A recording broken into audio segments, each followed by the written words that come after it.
वो आपको हिंदू मुस्लिम की राजनीति में बांटना चाहते हैं। आप देखें जगह जगह हिंदू मुस्लिम के दंगे हो रहे हैं। अभी आपने थोड़े दिन पहले देखा मुजफ्फरनगर के अंदर दंगे हुए, अलग अलग जगह हिंदू मुस्लिम कराया जा रहा है। आज तो हो रहा है सर, बड़े पैमाने पर नूपुर के मामले को लेकर देख लीजिए सर। तो मैं वही कहना चाह रहा हूँ ना सर कि यूपी आप में लोगों खास को करके असल जिनों में मुद्दा जो असल मुद्दा है आप लोगों का महंगाई, शिक्षा, आपको उस लोगों से भटकाया जा रहा है।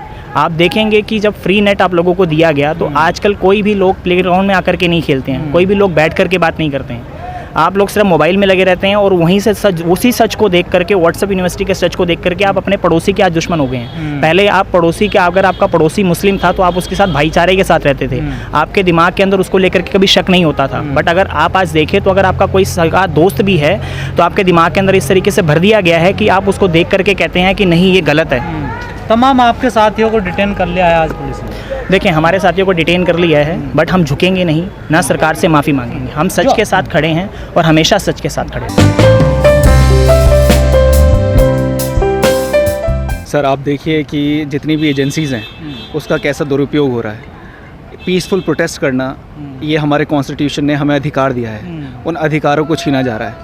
हम यहाँ एक पीसफुल प्रोटेस्ट में सम्मिलित हुए, उसके बाद आपने देखा होगा कितनी फोर्स, पुलिस फोर्स, ऐसे क्या घबराहट है इस सरकार को कि उन्होंने एक पीसफुल प्रोटेस्ट जो हमारा कॉन्स्टिट्यूशनल अधिकार है उसके बाबत भी हमें पीसफुल प्रोटेस्ट नहीं किया जाना चाह रहा।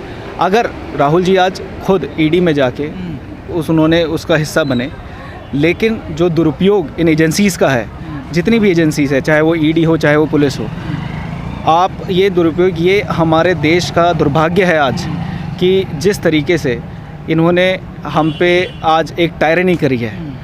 और आज नहीं, ये पता नहीं कब से ये चीज़ चली आ रही है।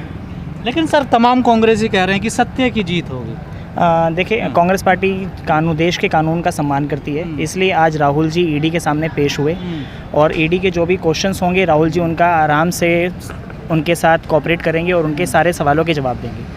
तो ऐसा कुछ नहीं है कि, पर मामला बहुत पुराना है सर। ये देखिए मामला पुराना है तो सरकार जांच कराए, अगर कोई दोषी है तो उसको सज़ा मिले। बीजेपी कह रही है 5,000 करोड़ की कंपनी थी, ये 90 करोड़ में। देखिए वो जांच का विषय है, उसको इस बारे में बाकी जगह मीडिया ट्रायल करना वो मेरे हिसाब से बेवकूफ़ी है।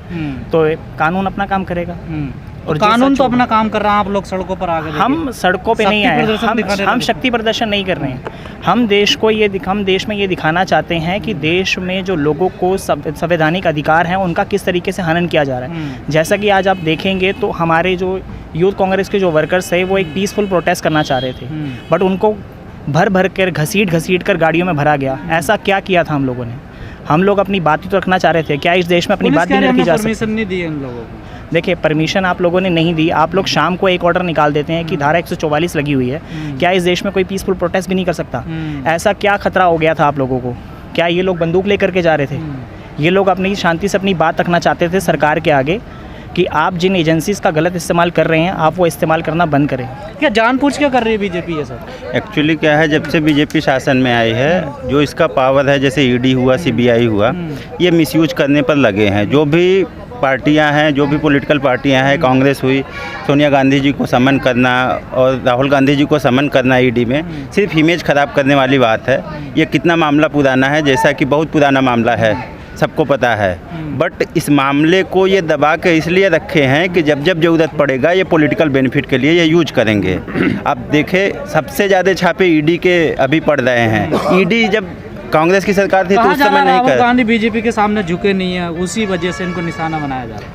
हाँ, मेन रीज़न यही है कि ये निशाना बनाया जा रहा है, बदनाम करने की साजिश है, क्योंकि ये अपना जो वर्चस्व है बना के रखे देश में और जो डिक्टेटरशिप का रवैया है वो करे। अभी मैं ये एक सवाल पूछता हूँ कि मोदी जी ने एक भी प्रेस कॉन्फ्रेंस 8 सालों में क्यों नहीं किया? उनको जवाब देना चाहिए, मीडिया के माध्यम से देश की जनता तक तो जाए कि वो जो सवाल पूछना चाहते हैं सवाल पूछे।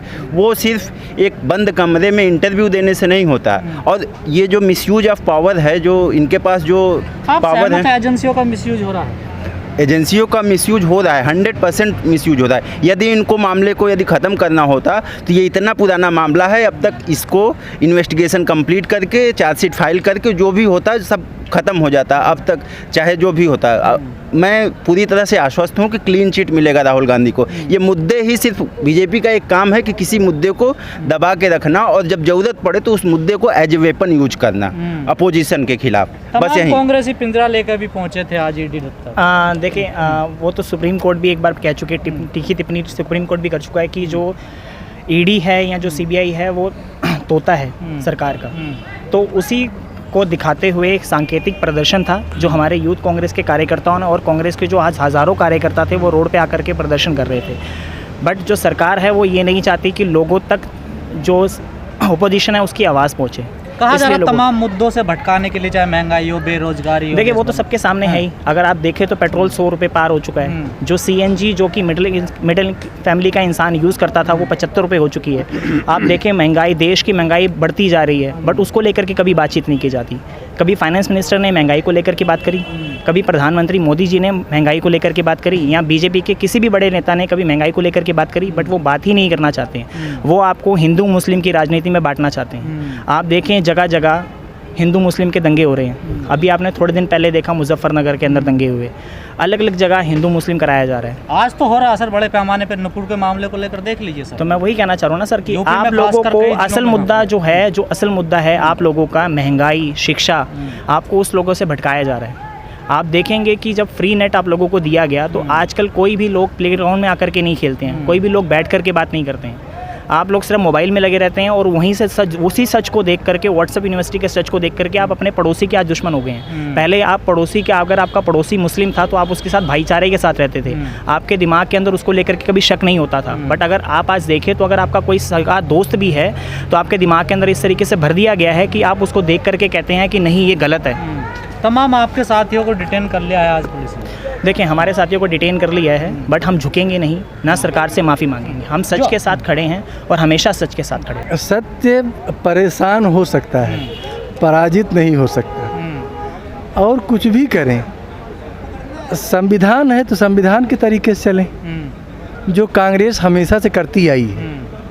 कांग्रेस ने कभी संविधान को इग्नोर नहीं किया, सबको साथ लेके चला है और वहीं से सबका साथ, सबका विकास। सरकार पक्ष थोड़ा ये, सरकार के चलो मान ले जाए एक नेता है, सांसद हैं उनके, लेकिन सरकार पक्ष थोड़ा ये इस पूरे मामले में। याचिका तो सुब्रमण्यम स्वामी ने डाली थी इस पूरे मामले में। नहीं, जो भी डाला हो, लेकिन कुल मिला के आप जो भी देखेंगे कि जो भी हो रहा है सामयिक दृष्टिकोण में, वो तो आप खुद ही, आप तो हर जगह जाते होंगे, हर जगह देखते होंगे, बहुत ज़्यादा व्याख्या की ज़रूरत नहीं है। लेकिन आप इतना समझ लें कि जो कुछ हो रहा है ये किसी भी दृष्टिकोण से उचित नहीं है। इस समय जो सत्ता पक्ष बीजेपी जो भी कार्यवाही कर रही है, आज देश की वास्तविक समस्याओं से दूर करने के लिए, वास्तविक मुद्दों को उजागर न किया जाए, उस पर पर्दा ढकने के लिए किया गया। आज हमारे कई साथी रिटेंड हुए हैं, उनको शांतिपूर्ण तरीके से प्रोटेस्ट कर रहे थे और इस बात का लिए कर रहे थे कि जो हमारे नेता राहुल गांधी जी को नोटिस दिया गया है ईडी का, उसका उन्होंने कानूनी रूप से हर तरह से सम्मान करते हैं और उसमें उनको क्लीन चिट भी मिलेगी। लेकिन वो उस मुद्दे से ध्यान हटा करके इन्होंने, जैसे महंगाई का मुद्दा है, बेरोजगारी का मुद्दा है, और देश के अंदर एक संरचनात्मक संगठन न तैयार करके एक अनिष्ठात्मक संगठन इन्होंने तैयार किया हुआ है। सर आज जो पेशी थी, आप लोग सड़कों पे उतर गए सर। हम लोग शांतिपूर्ण तरीके से प्रोटेस्ट कर रहे थे। ये तो हमारा दबाव बनाना चाह रहे सर? नहीं, कोई दबाव नहीं बना, ये हमारा लोकतांत्रिक अधिकार है। हम किसी भी मुद्दे को उस पर पक्ष या विपक्ष रख सकते हैं। अगर बीजेपी चाहे कि हम विपक्ष ख़त्म कर दें तो विपक्ष कभी ख़त्म नहीं किया जा सकता। हमारी किसी भी मुद्दे की विचारधारा से अगर हम सहमत नहीं हैं तो विपक्ष तो हर जगह स्टेप पर तैयार है। विपक्ष को कभी दबाया नहीं जा सकता है। इंतजार कर लेते हैं आप लोग? हम लोग फैसले का स्वागत करते हैं, जो आएगा वो बिल्कुल क्लीन चिट होके और न्याय सम्मत होगा और सत्य की हमेशा विजय होगी और सत्य हमेशा जीतेगा, लेकिन पराजित नहीं होगा।